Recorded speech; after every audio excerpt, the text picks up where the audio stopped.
Imagine um exército altamente treinado, sempre pronto para proteger seu corpo contra o invasor. Esse é o nosso sistema imunológico. Ele é formado por células especializadas, como os linfócitos, macrófagos e neutrófilos, além de órgãos linfáticos, que trabalham juntos para manter o nosso organismo seguro. Para que aconteça essa defesa, ela funciona em duas frentes.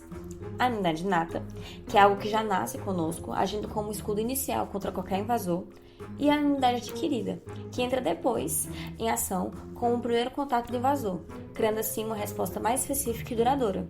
É como se o corpo fosse aprendendo com as batalhas e ficasse cada vez mais eficiente. Graças ao nosso sistema celular organizado, em condições normais, o nosso sistema imunológico é capaz de identificar, neutralizar e eliminar patógenos, ajustando sua resposta conforme a ameaça. Porém, em doenças autoimunes como o lúpus eritematoso sistêmico, essa defesa acaba se desregulando e o próprio corpo pode ser atacado, prejudicando as funções essenciais. Mas antes de se aprofundar na doença, como o sistema imunológico funciona normalmente? Ainda pensando no exército, o nosso sistema ele é treinado desde a sua formação para distinguir o que pertence ao corpo do que é invasor. E tudo acaba começando na medula óssea, onde surgem como se fossem os recrutas iniciais, os linfócitos Pro-B e Pro-T. Enquanto os Pro-T vão para o timo, os Pro-B permanecem na medula, e lá os dois passam por um rigoroso treinamento. Eles desenvolvem receptores para identificar antígenos e são testados para garantir que não ataquem as células do próprio corpo. Caso eles não passem nesse teste, eles são descartados por apoptose. E os que passam, eles se tornam os linfócitos B, T auxiliares e T citotóxicos. Estão prontos para patrulhar no organismo. Porém, ainda são inexperientes, porque não tiveram contato prévio com antígenos. Por isso, eles são chamados de linfócito naive. Quando o linfócito naive encontra o antígeno pela primeira vez, ele se ativa e entra em um processo de multiplicação em massa chamada de amplificação clonal. Nesse processo, os linfócitos B brilham, transformam-se em plasmócitos, que são fábricas especializadas na produção de anticorpos. Essas moléculas são essenciais na eliminação dos antígenos, pois grudam nos micro-organismos, facilitando sua destruição por fagócitos e neutralizam substâncias tóxicas. Já os linfócitos T desempenham um papel crítico no reconhecimento e ataque direto aos invasores. Esse processo depende da interação do receptor das células T, também chamado de TCR, com o complexo MHC, e é uma espécie de cartão de identidade molecular que exibe os fragmentos de patógenos para os linfócitos. Existem dois tipos principais de células T, as T auxiliares e T citotóxicas. As T auxiliares, ou também conhecidas como TCD4+, são especializadas em coordenar a resposta imunológica, reconhecendo antígenos apresentados no MHC classe 2 e liberando citocinas, que ativam os linfócitos B, macrófagos e outros combatentes do sistema imune. Já as T citotóxicas, ou também conhecidas como TCD8+, são responsáveis pela eliminação direta das células infectadas, reconhecendo antígenos ligados ao MHC classe 1 e liberando moléculas letais, como perforinas e granzimas, que induzem a morte da célula-alvo. Para que uma célula T seja ativada e se transforme em uma célula efetora, ela precisa de dois sinais. O primeiro vem do reconhecimento do antígeno no MHC. Já o segundo é um sinal coestimulador, fornecido por proteínas como CD8 e CD86, que garantem a ativação que ocorra de forma segura. Sem esse segundo sinal, a célula T pode entrar em um estado de inativação permanente, um mecanismo que evita ataques contra tecidos saudáveis e ajuda a prevenir as doenças autoimunes. Assim, o sistema imunológico é um equilíbrio delicado entre defesa e controle. Quando tudo funciona bem, ele protege contra infecções, mas em doenças autoimunes, como o lúpus, essa regulação falha e o próprio organismo acaba se tornando o alvo de ataque. Esse autoataque acontece por causa dos autoanticorpos, um tipo de anticorpo que, em vez de combater invasores como vírus e bactérias, acaba atacando células e tecidos saudáveis. Esse descontrole acontece porque o linfócito B, que normalmente deveria ser regulado, continua ativo sem restrição, produzindo assim autoanticorpos em excesso. Esse fenômeno ocorre devido a uma falha na tolerância imunológica, um mecanismo essencial que impede o sistema imunológico de reagir contra componentes do próprio corpo.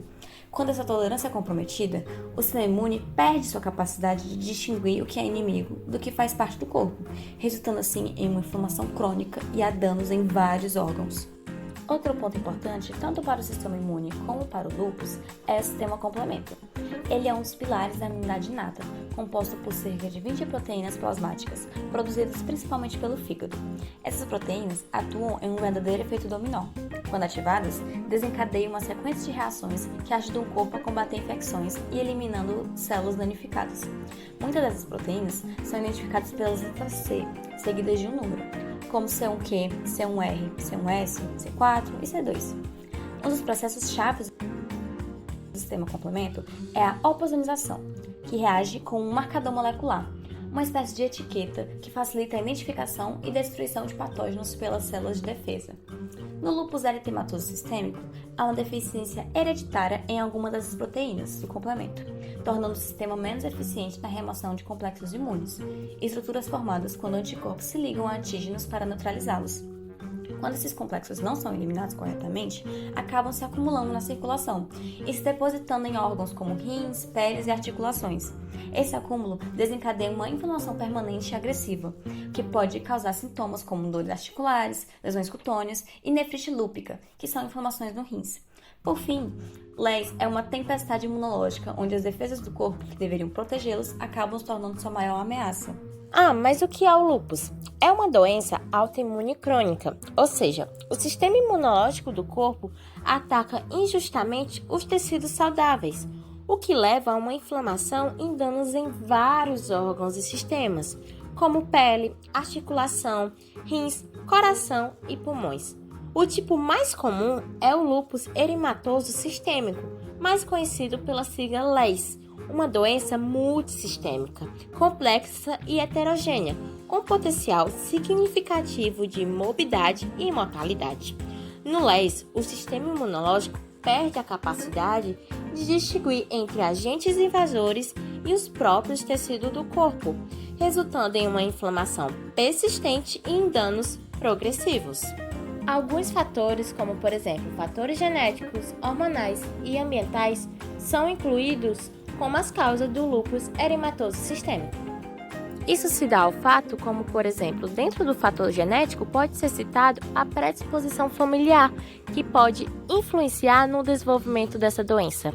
Em fatores hormonais, já pode ser citado o caso de mulheres em idades férteis serem mais propícias a terem lúpus. E ambientais, alguns gatilhos podem ser citados, como, por exemplo, infecções virais, exposição solar e estresse. Além do lúpus eritematoso sistêmico, existem outras formas dessa doença, cada uma com uma característica específica. O segundo exemplo que iremos explicar para vocês é o lúpus induzido por drogas, mais conhecido pela sigla LID.